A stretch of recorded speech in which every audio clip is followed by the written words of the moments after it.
Magandang umaga sa lahat. Ako nga pala si CB Usman Taib, ang inaatasang taga-ulat ngayong araw. So ang ating uulatin ay patungkol sa Geographic Information System or GIS.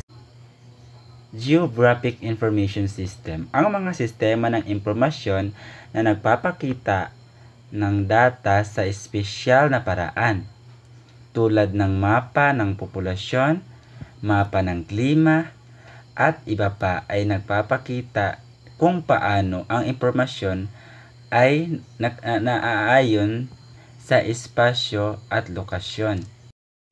So, ang Geographic Information System o GIS ay isang sistema ng impormasyon na nagdalaman ng mga datos na may kaugnayan sa espasyo at lokasyon.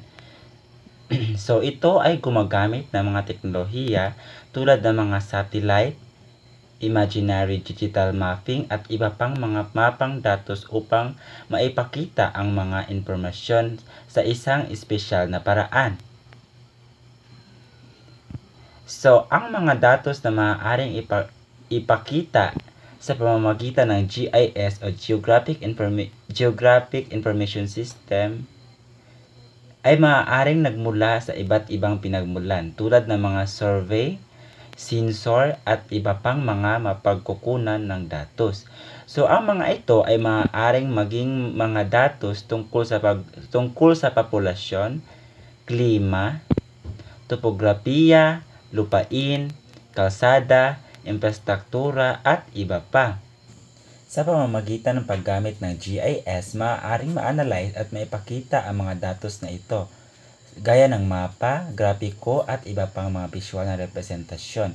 Ito ay nagbibigay ng mas malinaw na pag-uunawa sa mga relasyon at mga pattern na may kaugnayan sa espasyo at lokasyon.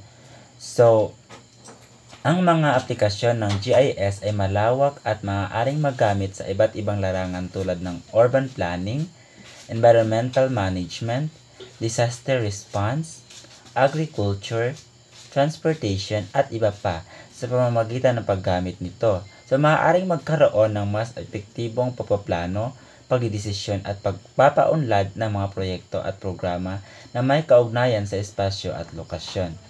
Audio Jungle.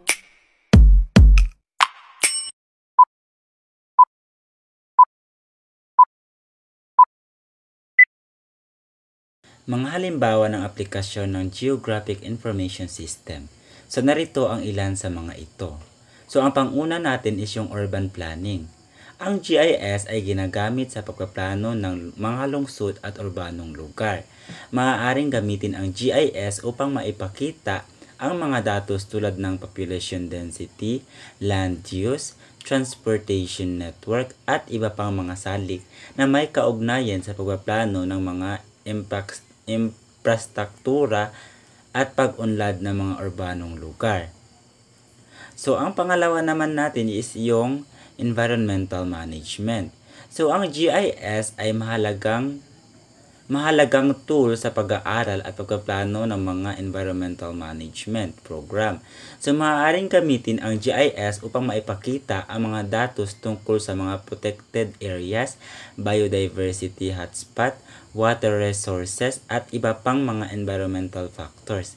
Ito ay makakatulong sa pagpaplano ng mga hakbang para sa pagpapahalaga para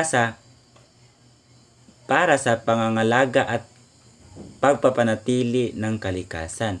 So, ang pangatlo naman natin is yung emergency response.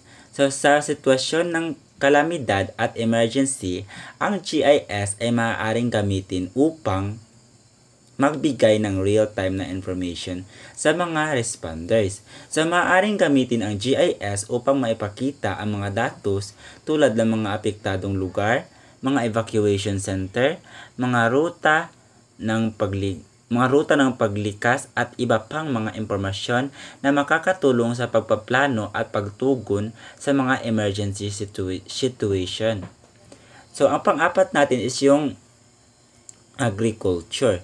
So, ang GIS ay ginagamit sa pag-aaral at pagpaplano ng mga agricultural activities. So, maaaring gamitin ang GIS upang maipakita ang mga datos tulad ng mga lupain, klima, mga kulturang tanim at iba pang mga salik na may kaugnayan sa agrikultura. So ito ay makakatulong sa pagpaplano ng mga tamang pamamaraan ng pagtatanim, pag-aani at iba pang mga agricultural practices. So ang panglima naman natin is yung transportasyon. So ang GIS ay ginagamit sa pagpaplano at pagpapahusay ng mga transportation networks. Maaaring gamitin ang GIS upang maipakita ang mga datos tulad ng kalsada, mga ruta ng transportasyon, trapiko, at iba pang mga salik na may. Para sa karagdagang katanungan, pwede kayo mag-message sa aking Facebook account. Maraming salamat po.